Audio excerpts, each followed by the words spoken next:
there's not as many good Canadian movies. Yeah. I would say. Like, if you said we were going to do Canadian music, we honestly have, there's a lot of good stuff that came We out do, of Canada. yeah. And I think we both know a lot of really good Canadian music. Yeah. But Canadian movies, being a former Canadian filmmaker, I don't want to shit on it too much, but like, it's not as strong as a lot of other countries. Mm-hmm. We produce good comedic actors. We produce good actors in general. Yeah. And musicians, but the productions that take place in Canada often not as great. Yeah. Like, there's lots of things filmed in Canada. Canada is a very beautiful place to film True, movies. lots of stuff's filmed here. And I did think about making that caveat of, like, things that were filmed in Canada but maybe weren't a Canadian Well, that movie. could be pretty much anything. But then the spectrum was too broad. We have a lot of good hockey movies. Oh, yeah. Goon. I think Goon is actually a great movie. I actually saw Goon and I enjoyed it. It's very funny. Yeah, it was Goon funny. 2, I pretty love solid. Jay Baruchel. Yeah. Great Canadian actor. Yeah. Great Canadian comedian. Right. I don't know if he's a great actor. True. He kind of plays Jay Baruchel and everything. It's true. He has one character. Kind of. The Rocket was a very good Canadian hockey movie as well. Oh, yeah. It was a biopic of Maurice Richard. We have some good small budget horror. Do we? Yeah. Okay. Not just ones that my friends made, but like Ginger Snaps is a big one. Right. I Wolf forgot about Cop, Ginger Snaps. that kind of stuff. Okay. And then Yeah. all of Cronenberg's stuff. The stuff that he did here. Because Cronenberg's kind of my boy. I like him a lot. Is he your boy? A little bit.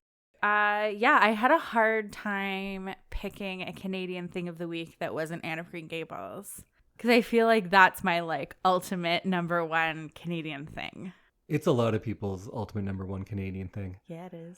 But you know what? We should introduce our podcast because it is Canada Week here at I Love This, You Should Too.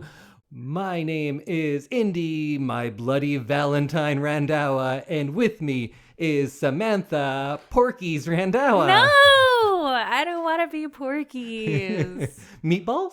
Who's Meatballs? This a Canadian movie that starred Bill Murray. Oh. It was nominated for the first ever Gemini Best Picture. Interesting. Genie. Geminis are music, right? What are the Geminis? Yeah? Man, I don't know Canadian stuff. For a couple of Canadians, we're not great at this. Good.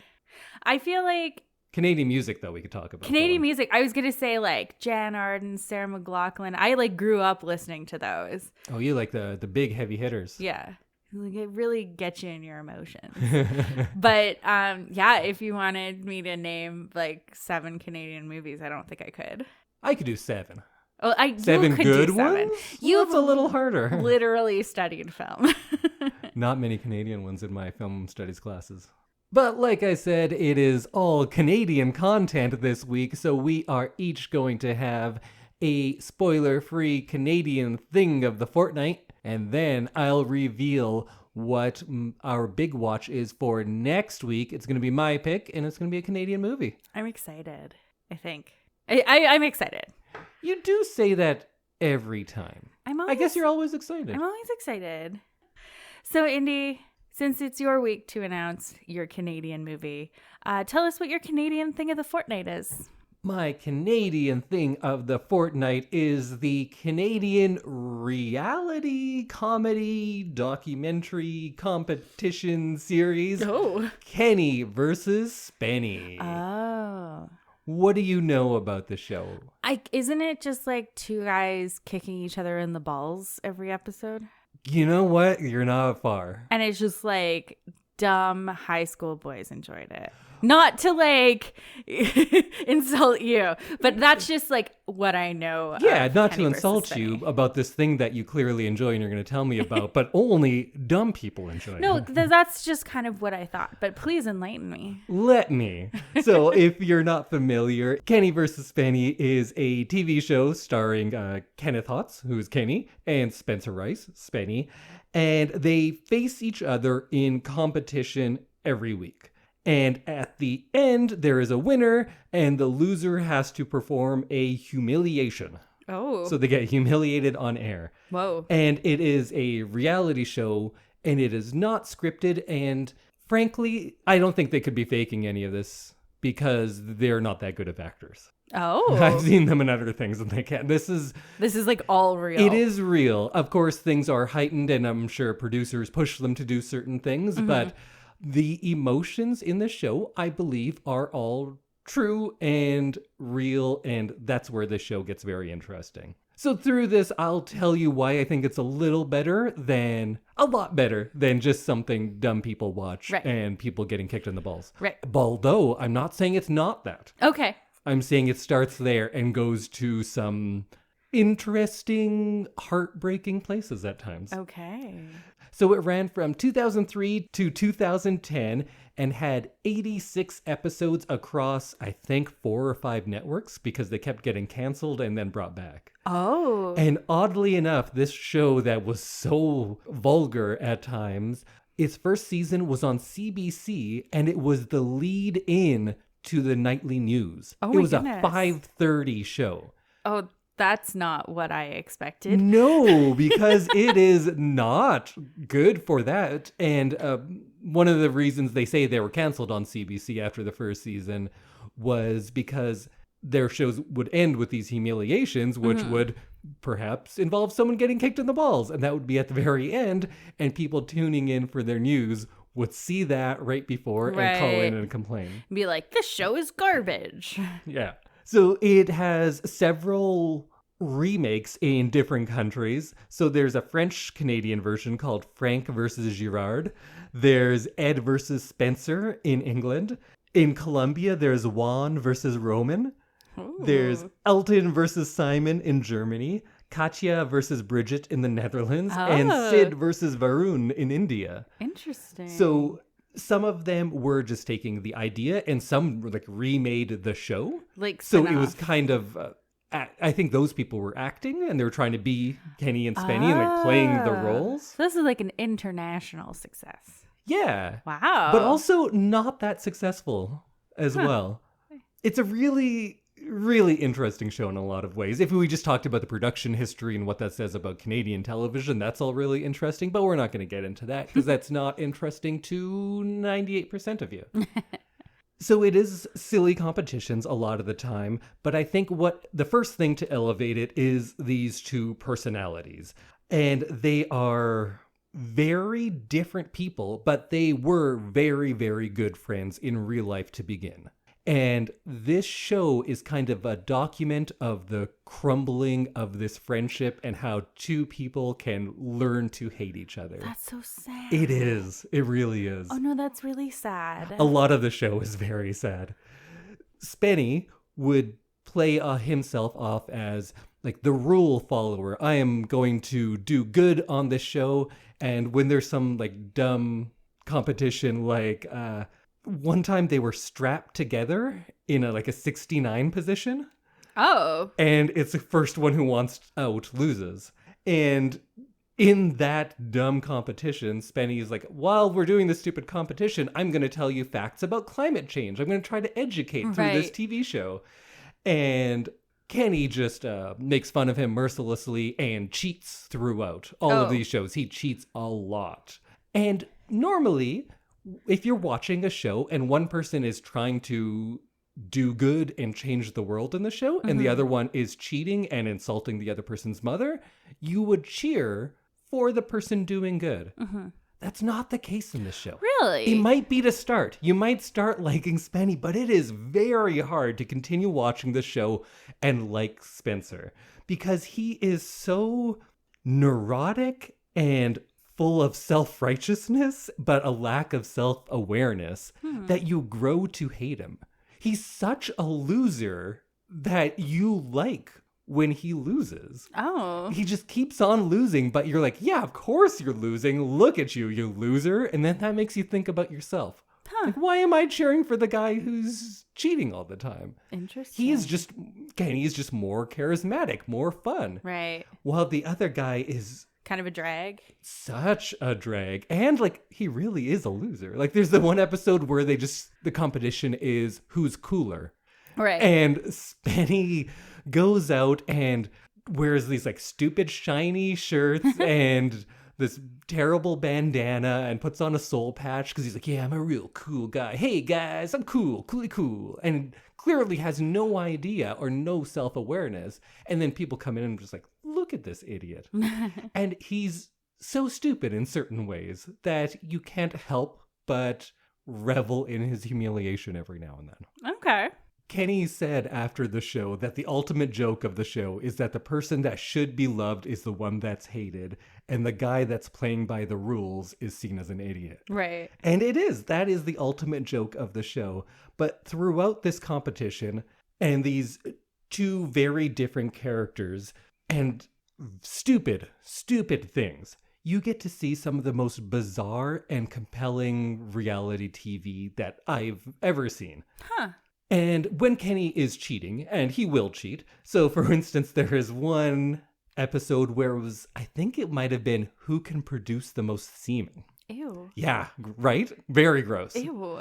So what Kenny did was borrow an x-ray machine and come in at night and irradiate Spenny's testicles. And Spenny doesn't know. And it doesn't even come up in the rest of the show. And then over the credits, I think it was you hear a phone call of Spenny to the producers, because by this point he's seen the episode, and him just saying like, you could kill me. You can give me cancer. And just like complaining, and rightfully so, because that is a terrible thing to do to someone. Yeah. Or like affect his future like family. Yes. And I'm not sure if the x-ray machine was working or on or any of that, but Spenny believes it was. And so you get to see those real reactions. And I don't believe any of that part is staged at all. Huh. And there's normal things, like competitions like who's the better actor, and they each do a kind of a one-man show, who's stronger. I think they had one about farting. And who can survive in the woods the longest. First one to use their arms loses was a fun one. And then the humiliations, if you lose, are terrible things like having a live rat placed in your underwear. Once they tied, so the crew decided that this is a double humiliation, so then they had to make out with each other. Oh, wow. Kenny once drank coffee that was brewed with Spenny's used underwear as a filter. Ew. Yeah, it's gross. It's very gross. But it's in the truly evil things that are almost the most entertaining. So one episode, I'm going to spoil a few episodes of the show, but you know what? It's very old, and it's not who wins or loses that's the most interesting part. It's how you get there. Right. So there was a figure skating episode, and Kenny knew he was going to lose, so he fakes a broken leg to get out of it. Because he doesn't want to lose. He just straight up fakes a broken leg. Yeah, and how he does it and the lengths he goes to do it is amazing. And there's a Who's Funnier episode. So Kenny's strategy is, I need to make this depressed man more depressed so he can't do his stand-up comedy. Oh. So he fakes a letter from the Ontario Health Ministry saying someone that you've had unprotected sex with has HIV. And you may as well. And he gives him that. And so then, of course, Spenny goes up and like is crying on stage, essentially. Right. And Kenny's bid for his comedic act was the letter. He gave the judge the letter and said, this is my practical joke on Spencer. And then he wins because of that. No. Oh my God, that's so sad. Oh, but it gets worse. Somehow it gets worse sometimes. There was one where it was who can wear a dead octopus on their head the longest? Ew. Again, stupid, makes no sense. Gross. But Kenny's idea was to dose Spenny with LSD. And this makes for one of the best 20 minutes of TV I'd seen in quite some time. Oh, wow. Because he's tripping out, he's in the yard and just like praying to the rain when it's raining. And at one point, Kenny says to him, like, what's wrong? Pretending that he doesn't know he's been dosed with LSD. And my favorite line, which I still quote to this day, is he responds with, I was fucking born, man! See, even you are laughing at him and you haven't seen it. But that's this guy who's constantly belittled and bullied and ridiculed being dosed with LSD. shouting about how terrible his life is, and you're laughing at it. Yeah. See, it gets there, and you haven't even seen it yet. And there are times where it goes too far, like some of the things I told you, but there's other ones that I won't even mention, but it goes too far a lot of the times, and I believe it's real. And there was one instance where Spenny essentially wins a competition because they thought he would kill himself if he got pushed anymore, so they just like gave him one. Oh. He was on the edge of a cliff. Like a literal cliff. A literal cliff. Not figurative. Oh. And this show did, in fact, kill their friendship. The finale came, I think, a year or two after they had finished shooting. So they did one special to kind of wrap it up. Right. And you can tell they don't like each other. And the last seasons, you can tell that as well. Oh, that's sad. And then the show ends and they don't speak for about 6 years or something. And they were like best friends. Oh my God. So in this show, you get to see dumb competitions, gross humiliations, and then true insights into humanity, to victimization, to evil, maybe? I don't know. Just terrible stuff and what it does to a friendship. And in recent years, I think in the last...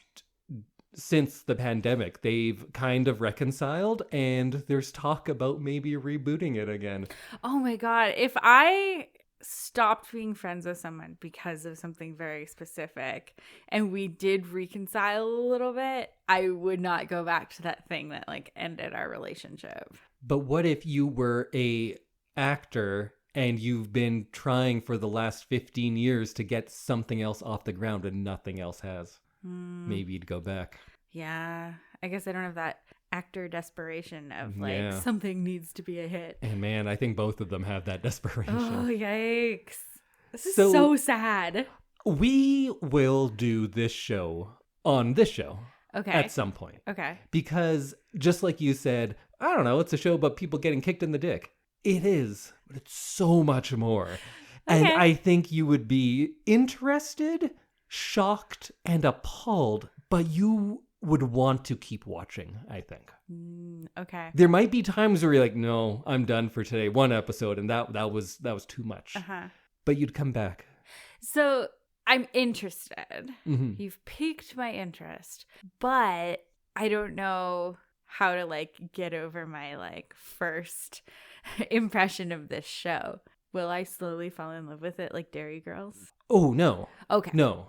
I don't think you would necessarily fall in love with it. I think you would be amazed and shocked by what you have seen. Okay. And not just like people doing weird competitions, but the true emotion that is captured here is not something that you see very often. Okay. Like, reality TV shows are striving for real, authentic emotion, right? Right, yeah. They try to manufacture. They try to put you on an island to get it. They try to lock you in a house, or they try to make you do a series of competitions.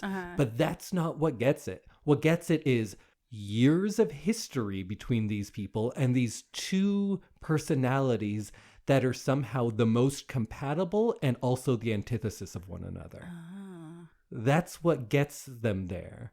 It's like when you like any reality show, if you're someone who used to watch like Intervention because you want to cry or anything like that, this gives you the same sort of idea, and it's sustained over years. But you get glimpses all the time. Not every episode is all of that going to come out. Some episodes will be fun just because it is legitimately funny. Right. And then sometimes you're going to see something that is very upsetting.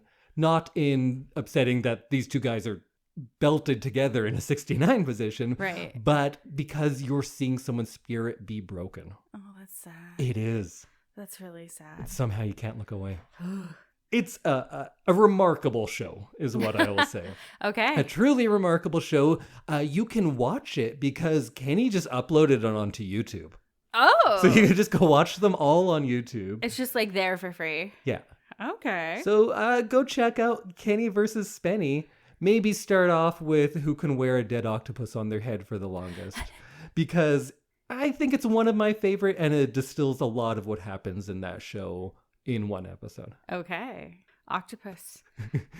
What do you think about that? Do you have any interest? I'm cautiously interested. Because you like reality shows, I but you do. tend to like reality shows that are more about, look how fancy this person's house is. Yeah. It's not that. Their house is terrible. And they live together. Oh, And they film it all just in their house. okay. Yeah. I figured when you said backyard that they live together, but yeah, that's kind of what I was expecting, honestly. So go check out Kenny versus Spenny. Excellent. How about you, Sam? What is a Canadian thing that you are into this fortnight? We're going to talk about the Holocaust. Okay. Just in case I brought you down. Yeah, Sam's here to I'm sorry. bring you back up. This isn't a feel good episode. So I read this book, I think in junior high. It came out in 2002. It's called Hana's Suitcase by Karen Levine. Karen Levine was a producer with CBC Radio, and is like internationally recognized for her work in reporting and producing. So she is very, very well known if you really like the radio. And Hana's Suitcase is a true story that unfolds across a couple of years, revealing the tragic events of the Holocaust and kind of people trying to make sure that people remember the Holocaust. So it kind of has two stories flowing through it. The first one is of Hana Brady, who is a young Jewish girl who lived in Czechoslovakia during World War II. And the second story is about a Holocaust education resource center in Japan named Fumiko, who is just kind of sent this suitcase that was found during the Second World War. And it takes her on this kind of journey of who Hana was and when she, like how she lived and what ended up happening to her. And it goes to some pretty dark places, but it's like, I remember thinking like, this is super educational in a way that is like accessible to children or to like younger adults. And I remember it kind of stuck with me. And you're taken to Auschwitz, you're taken to Japan, to Tokyo, and you're also taken into Hana's childhood before the war and like kind of who she was before the Second World War. So it's very, very touching, and it's very, very educational, and I really, really enjoyed it. Did you see the movie? I did not. I did not know there was a movie. There is a documentary, which I believe is maybe also a CBC production. Okay, that makes sense. I'm not sure about that, but it is a Canadian production because I remember when it came out. Nice. I did not realize that there was a documentary, and now I'm going to have to go find it and watch it. And be very, very sad. Very, very sad. But I do remember this being like a really good like learning moment for me in junior high and learning about something that is a huge part of world history. I don't want to say favorite in the sense that it makes it sound like this is a good thing, but yeah. Is this your favorite Holocaust book that you read in school? Because I assume other countries are like this too. You read multiple novels. Yeah, like we read Night by Elie Wiesel. Yep. And we went to a talk at the U of A, like our entire class or our entire like year went. And yeah, I think this one is really interesting because it's not presented like a textbook. It's presented like a story, and it's a lot more kind of accessible to young minds who are like interested in learning about this without feeling like they're reading kind of a social studies textbook or something. I think my favorite was the Lois Lowry Number the Stars that I read in maybe grade 3. It's for a much younger audience. Right. I don't think I ever read that one. It was pretty good. Huh. Well, I haven't read it since grade 3, so it Right. might not be as great as I thought. But it's Lois Lowry, so it's probably pretty solid. Yeah, she was a solid. And then, of course, did you do Diary Van Frank as well? Yes. Yeah, I did. I wrote that. I think that might have been grade 4 or grade 5 for me. I think it might have been for me as well. Yeah. And I remember writing a paper on it. and doing a presentation, and I was like super into it. It was like really interesting to me. So I think that's probably why I kind of glommed onto this book years later. But yeah, I really enjoy this, and I think it's an important thing for people to learn about. Can you tell us the title and author once more? Yeah, it's Hana's Suitcase by Karen Levine. And if you want to watch the documentary, I believe that's called Inside Hana's Suitcase. Okay. And it's from somewhere. 2002 is when the book came out. And the movies after that. Okay, perfect. The one sad thing I remember, well, one sad thing, it's all sad things, but about the production of that movie, they are not using the actual suitcase in the movie. They're using a replica because the actual suitcase was destroyed by neo-Nazis in England. Ugh. Just a reminder, because neo-Nazis are stronger now than they have been in many years. So Yeah. Like this if you is see a Nazi, kick him in the dick. Yeah, there you go. Radiate them in their sleep. Yes.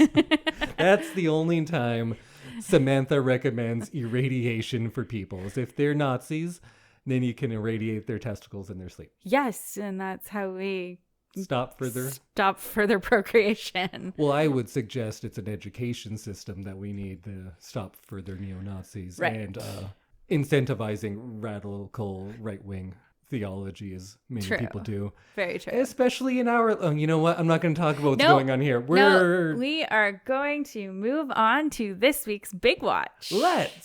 Let's go back, shall we, to the very first Genie Awards. We know that Bill Murray did not win. Right. But what did win? It's 1980. One fun thing from the very first Genies is that there was an award for Best Film Editing, and there's 3 nominees.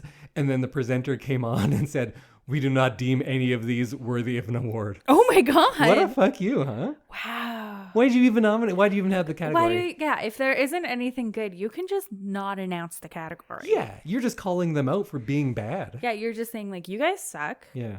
And we want you to have national ridicule. But the nominees for Best Picture were the aforementioned Meatballs. Uh-huh. I like how Meatballs was nominated for the first Genie. That's funny to me. But the winning film, and the film that won the most awards, including Best Foreign Actor, Best Foreign Actress, because they used to have separate categories for Canadian actor and foreign actor. Right. I think Plummer won Best Actor, but that doesn't matter. The winner for Best Foreign Actor, Foreign Actress, Adapted Screenplay, Art Design, Cinematography, Sound, and Sound Editing was the 1980 horror Oh.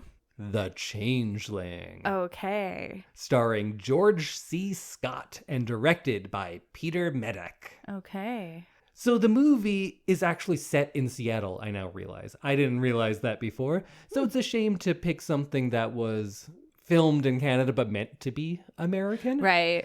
But 1980, not a lot of movies were trying to show that they were Canadian. Everything was trying to hide how Canadian it was. Right. And a lot of movies still do that. But this was still not just shot in Canada, but it was a Canadian production. So that's why it still counts as a Canadian movie to me, and for the Genies as well. Okay. So this was a relatively low budget movie, and they raised funding by selling shares.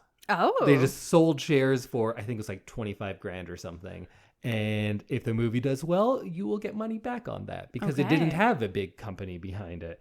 Chessman Park Productions. You know that powerhouse? No. Exactly. Distributed by Pan-Canadian Film Distributors. Huh. So it had a budget of $6 million and made $12 million. So people got their money back and then some. And this is a horror movie, again, starring George C. Scott, like I said. And it follows a composer who relocates and he moves into a mansion that he believes is haunted. Dun, dun, dun. And I picked this movie because I think this was my first favorite horror movie. Oh, okay. I saw it, like all horror movies, way too young. I was probably, 7 or 8. And this movie was very common for whatever reason. I think because of its distribution. Right now, actually, you can watch it on YouTube. Oh. So I'll put the link It's very available. Because it's not available in other forms. I think there was a Blu-ray release. I do own it on DVD because I love this movie. Mm-hmm. But I also haven't seen it in many, many years. Okay. And when I saw it at that age, it was the first time where I thought, I like horror movies. This is fun. I like what this is doing. It scared me, and I kind of liked it. And that was the first time that had happened. Before you see something like an instance of something scary in some other movie, and you like turn away and it scares you and you just move on. Right. This was my awakening maybe to horror movies. Soon after I watched Night of the Living Dead was probably the big one that got me as well. Mm-hmm. And Return of the Living Dead when I got into horror comedy. All, again, way too young. All under the age of 10. Baby Indy. But The Changeling was the first one that I said, that's my favorite scary movie. It was my first favorite scary movie. Oh. I think I've only watched it once after the age of like 15. Uh-huh. And I still liked it. Okay. I'll have to check and get back to you on whether or not I still love it after we watch it. Okay. So I'm just going to say, go watch it. It's available for free on YouTube. We'll put a link in the show notes. Mm-hmm. It's not terribly long, so you can get through it. Go do that. Excellent. I am going to give one caveat, and I don't like to say like, it's not that good and like kind of couch people's expectations. Right. But it is a 1980s low-budget horror movie. Okay. So effect-wise, might not be great. Uh-huh.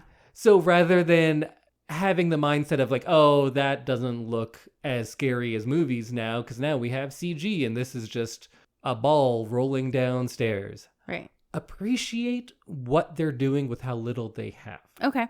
Just go into it with that mindset and try not to get taken out by things that don't look entirely real, because you know what? That's how this movie is. Okay.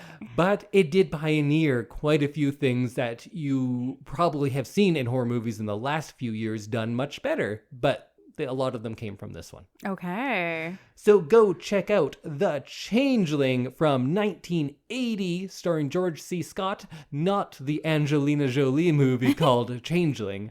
And I think there's another movie called The Changeling as well. But we're doing this one, and I'll put a link into the show notes. Awesome. Sam, any thoughts on watching another spooky movie? I'm excited. It's not even Spooktober. It's not even Spooktober, and I'm getting a Spooktober movie. Mm-hmm. I'm excited, as usual. As usual. As always, very excited.